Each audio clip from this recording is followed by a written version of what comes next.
Hi, it's Scott, ROCKFILE, back with another podcast review. Let's talk about 1973's The Sting in its 4K edition from Universal. I remember how big this movie was. Being a movie fan, everybody calls Jaws the first blockbuster, but considered The Sting was made for $5.5 million and went on to gross $257 million, released at Christmas time in 1973. I would say this is a pretty big blockbuster. Well, I guess Jaws is the first summer blockbuster. Movies did well at Christmas time usually, and this one did amazingly. If you haven't seen The Sting, well, it came out when I was a little kid. I remember my parents getting dressed up and going out with friends to dinner and a movie. It was kind of a big deal. The movie went on to be nominated for 10 Academy Awards. It won 7 of them, including Best Picture, Best Director, Best Film Editing, and Best Original Screenplay. Even Robert Redford was nominated for Best Actor. The movie stars Paul Newman, Robert Redford, and Robert Shaw, and a whole cast of greats, directed by George Roy Hill and written by David S. Ward.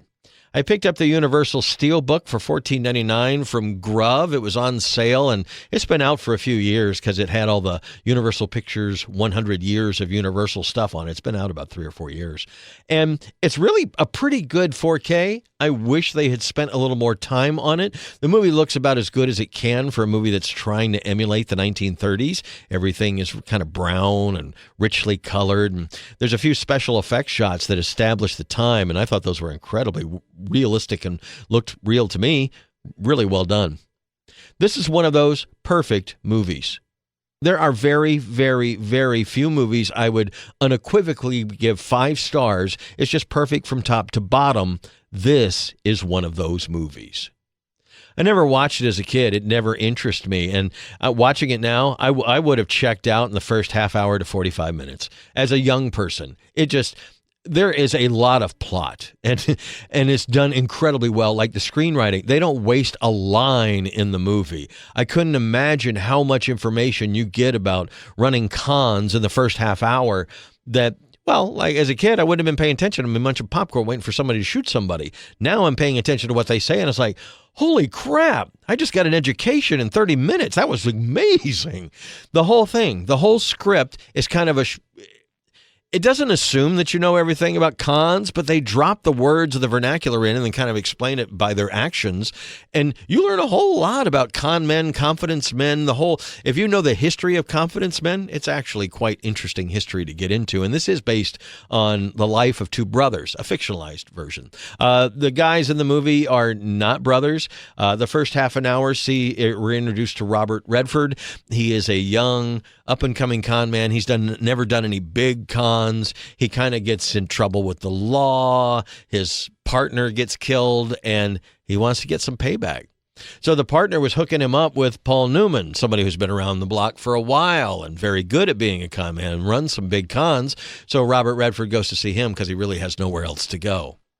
The good guys, the bad guys, this is a kind of a gray story, but you're rooting for the con men because, well, they don't really steal from anybody. They use people's own morals against them, their own ability to be led, they use the people against themselves. So it's not like you can fault them for that. It wouldn't happen if these weren't the people they were. You know what I mean? They wouldn't be in the con. They wouldn't be the patsy being taken advantage of if they didn't put themselves in their part of their personality or their lifestyle or whatever. And it's interesting when they want to take this guy down, and Robert Shaw is so freaking good in the movie. Man, that guy was so good. They start investigating that, well, he doesn't have any vices, women, drugs, gambling. He doesn't do any of it. He's a good bad guy. He's a good gangster. And they have a hard time finding an in with him and how they do it and the whole thing. This is a perfect screenplay. Matter of fact, people who are experts in such a thing consider this one of the greatest screenplays ever made. Matter of fact, David S. Ward was going to direct it as his first movie, and when Robert Redford got in and read the script, said, if I'm going to be involved, we really need a journeyman. And George Roy Hill, who had directed a lot of movies, including 5 years earlier, had directed Butch and Sundance with Paul Newman and Robert Redford. They knew what they were getting. And the dude is a master craftsman. Wow, did he do a great job with this film. You are in the 1930s. The music, the costumes, the acting, everything goes together, but it's a story that you can relate to today. Like, at no time did I feel like I was watching a period piece and getting bored with it. You might like Downton Abbey, but and I know you watch it for more of the machinations behind the scenes, but that stuff is so dry it puts me to sleep. This is not. This is incredibly good writing. I mean, it reminded me of Mamet, the way the words just kind of flow and everything kind of moves quickly. The whole thing moves quickly. It's a 2-hour movie, but it's over in a heartbeat. A little over 2 hours. It also has chapter stops. It'll say this is this part of the con. This is the sting. This is the wire. And when they say, dude, have you ever done a wire before? When they're trying to recruit some people, you have no idea what the wire is. What are they talking about the wire? And then you see what the wire is and what the con is, why they call it that. And, Again, this was a movie I could say I was wrong to not watch when I was younger. It's one of those 5-star, great blockbuster movies that should have been a blockbuster. Everybody involved knew they were doing something special. They knew that the script was that good.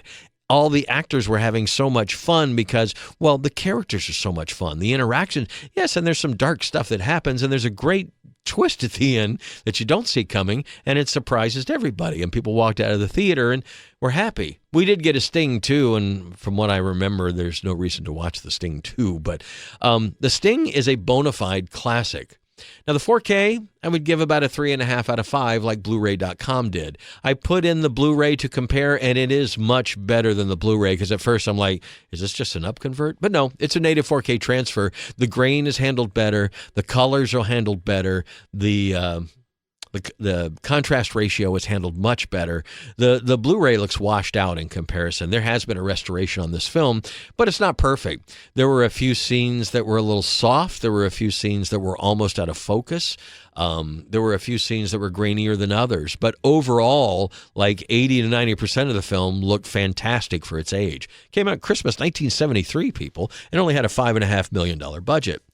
I will say the recent 4K from Kino Lorber that I watched of Danger Diabolic, which is an Italian low-budget film from 1968, looks better in 4K, but they were also wearing brighter colors. Everybody in this movie is wearing brown. It's the 30s. Everything is shades of brown and black, and there are some colorful scenes. Some of the ladies' dresses and things like that pop. Things like lanterns and some of the outdoor lights at night really popped. You could tell there was HDR. It's got HDR10, not Dolby Vision, and the 5.1 was directional and encompassing. It just wasn't a blow you away. There's a few things. Traffic passes on the street and it goes behind you or around you. But there's no Atmos. It was just a 5.1 DTS lossless and pretty good for its age. Like, the music is represented very well. In the extras, you find out that the director discovered, they were thinking about, what kind of music, and they were going one direction, and everybody knows ragtime, but Scott Joplin, the director, discovered his music, and he was a really amazing piano player. So Marvin Hamlish adapted that music for the movie, and The Entertainer is still a song. When you hear it, you know it. It's iconic, and the music in the movie is iconic. I remember back in the 70s, everybody had to have that soundtrack album. You'd pull it out when you kind of want to reminisce about how good that movie was. And talk about movie stars. Robert Redford and Paul Newman earned everything they did in the 60s and 70s. I mean, those guys are movie stars. They're great. And tell me Harrison Ford isn't the new Paul Newman. I mean, come on. Also, Robert Shaw, who was in Jaws 2 years after this and just knocked it out of the park. He knocks this one out of the park, too. Robert Shaw was fantastic in this film. Robert Redford is the gee whiz, oh golly, I'm just getting into this biz, plays it well. Paul Newman had to play older than himself, and did a great job. Everybody else, Eileen Brennan is great in this movie. She kind of runs a brothel, Joy House, as they call them. There's some vernacular they throw at you and explain later, and I think that's the intelligent part of the script. You just have to hang on, and by the end of it, you know exactly what happened, how it happened, what they were doing, why they were... And at the end, it's like, wow, that was a complete film. There was nothing wrong with that film. There might be a dangling thread somewhere, but I think they nailed it all. And the acting on par. Ray Walston is in this movie. My favorite Martian dude. I love that guy. Anyway, he was awesome in the film. Everybody's great in the film.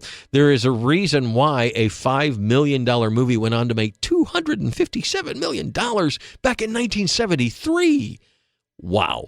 It's a classic. Stone cold, 5-star classic, goes on the shelf with that rare film that you can call it's a perfect movie. And not because it's a perfect movie for me. This is really not my cup of tea. I'm not really into period pieces and con games and things like that.